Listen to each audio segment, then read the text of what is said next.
Hello बच्चों, class 12 की physics में आज हम सब लोग पढ़ने वाले हैं प्रत्यावर्ती धारा नाम के चैप्टर में चोक कुंडली के बारे में।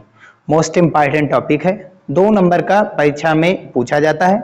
चोक कुंडली क्या है, यह किस सिद्धांत पर कार्य करता है, और साथ ही साथ चोक कुंडली में वाटहीन धारा का महत्व समझाइए। ठीक है, तो वाटहीन धारा हम लोग जानते ही हैं, अगर किसी कुंडली का ओमीय प्रतिरोध शून्य हो तो ऐसे परिपथ वाटहीन परिपथ कहलाते हैं और उसमें प्रवाहित धारा वाटहीन धारा कहलाती है। ठीक है, यानी कि उसकी जो औसत शक्ति है वो शून्य हो जाती है। ठीक है, तो चोक कुंडली यह एक ऐसी युक्ति है जो धारा की प्रबलता को कम कर देता है बिना ऊर्जा हानि किए।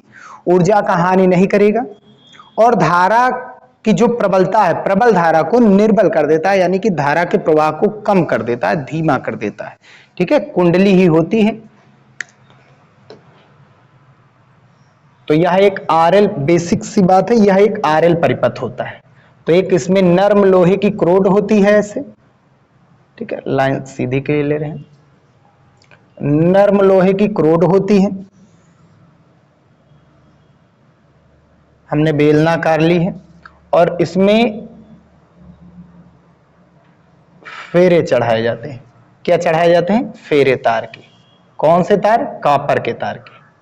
अब तो कॉपर के तार के नहीं चढ़ाए जाते हैं, एल्यूमिनियम, इसलिए ऊर्जा की हानि होती है।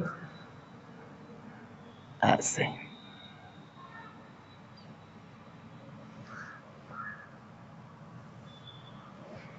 और इसको जोड़ दिया जाता है एक प्रत्यावर्ती वोल्टता स्रोत से, जिसका वोल्टता समीकरण क्या है? V naught sine omega T. V equals to V naught sine omega T. किसी क्षण धारा की दिशा ये है। ठीक है, तार का जो प्रतिरोध है वो शून्य है। इसमें जो तार, ये चालक तार लिए गए हैं, इसका प्रतिरोध शून्य है, और कुंडली का स्वाप्रेरकत्व तो L है, जो कि बहुत ही उच्चतम है। ठीक है, ये कुंडली बेलना का, ये परिनालिका जैसी, क्योंकि तार को अलग अलग लपेटे गया, एक ही जगह पर लपेटते हैं तो वो वृत्ताकार कुंडली बनती है, उसी तार को अगर हम अलग अलग लपेटते हैं तो वो बन जाती है परिनालिका। तो यह एक ऐसी युक्ति है जो प्रत्यावर्ती परिपथ में, याद रखिए प्रत्यावर्ती परिपथ की बात कर रहा है, प्रत्यावर्ती परिपथ में ऊर्जा, बिना ऊर्जा हानि के धारा की प्रबलता को कम कर देता है। ठीक है, रचना कैसी होती है? यह एक उच्च प्रेरकत्व की कुंडली होती है, यानी इसका प्रेरकत्व बहुत ही ज्यादा होता है।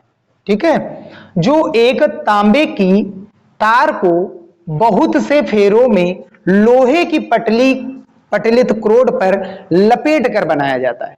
तो लोहे की पटलित क्रोड होती है बेलनाकार, उसी पर तार को हम लपेटते हैं, तब ये बनती है कुंडली।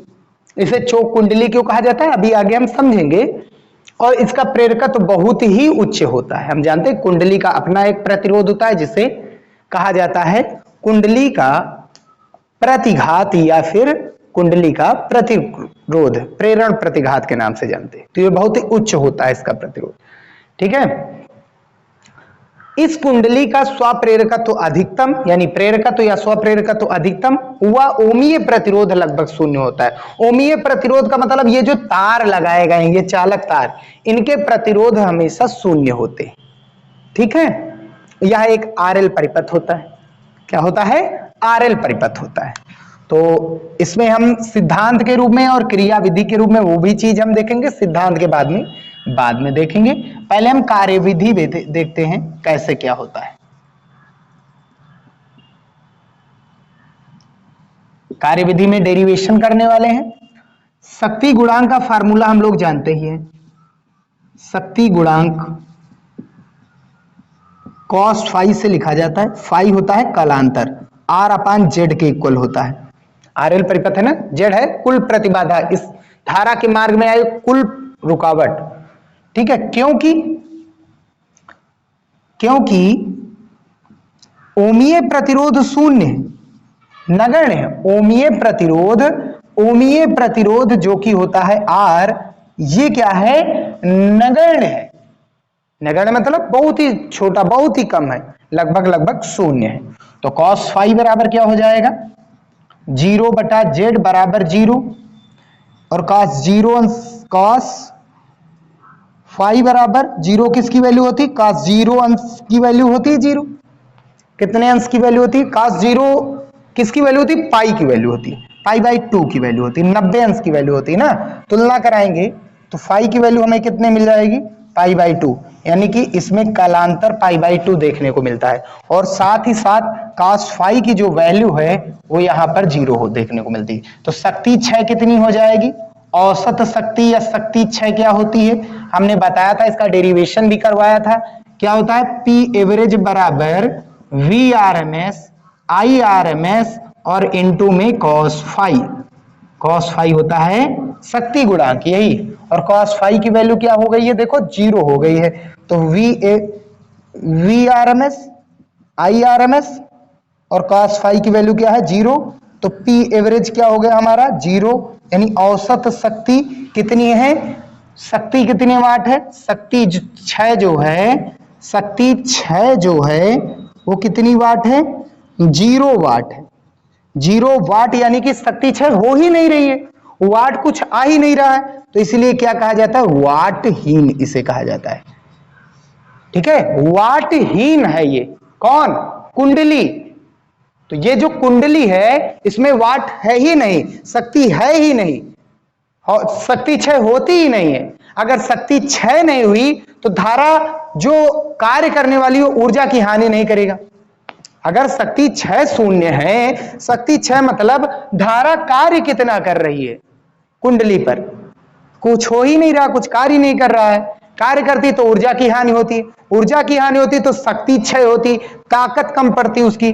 तो शक्ति 6 हो ही नहीं रही है, धारा ऊर्जा की हानि नहीं कर रही है, धारा ऊर्जा की हानि नहीं कर रही है। इसीलिए ये जो कुंडली है, ये जो कुंडली है चोक कुंडली है, क्योंकि चोक कुंडली में ऊर्जा हानि नहीं होती है, धारा की प्रबलता कम हो जाती। भाई प्रतिरोध प्रबल है, प्रेरकत्व उच्च है, प्रेरकत्व उच्च है। अगर प्रेरकत्व उच्च है तो इसका प्रतिरोध भी उच्च होगा, और प्रतिरोध अगर उच्च है, प्रतिरोध ज्यादा है तो धारा के मार्ग में रुकावट भी होगी।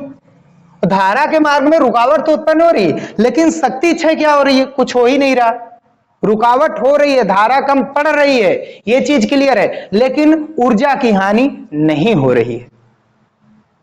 ठीक है, तो इसीलिए हम क्या कहते हैं, इसीलिए सिद्धांत क्या होता है, जो चोक कुंडली होता है, चोक कुंडली होता है, यहां से कार्यविधि से हम लिख सकते हैं वाटहीन धारा का महत्व क्या है। वाटहीन धारा का महत्व, वाटहीन धारा क्या होती है?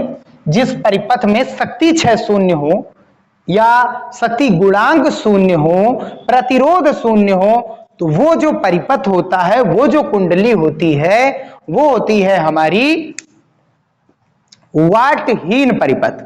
कुंडली वाटहीन कुंडली या कह सकते हैं, या वाटहीन प्रत्यावर्ती परिपथ कह सकते हैं। कुंडली परिपथ ही तो होता है, तो वाटहीन प्रत्यावर्ती परिपथ है। और इसमें जो प्रवाहित धारा है, क्योंकि ये धारा शक्ति 6 कर ही नहीं रही है, तो इसलिए इसी धारा को कहा जाता है वाटहीन धारा, क्योंकि इस परिपथ में ओमीय प्रतिरोध शून्य है, जिसके कारण शक्ति गुणांक शून्य आया और शक्ति 6 भी शून्य आई। तो इसीलिए ये जो धारा कहलाई हमारी वाटहीन धारा, और ये परिपथ संपूर्ण कहलाता है वाटहीन परिपथ।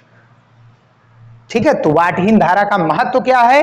वाटहीन धारा का महत्व यह है कि वाटहीन धारा का मतलब है ऐसी धारा जो ऊर्जा की हानि नहीं कर रहा है, जिसका शक्ति 6 क्या है? शून्य है। ऐसी धारा जिसका शक्ति 6 शून्य है, उस धारा को वाटहीन धारा कहा जाता है।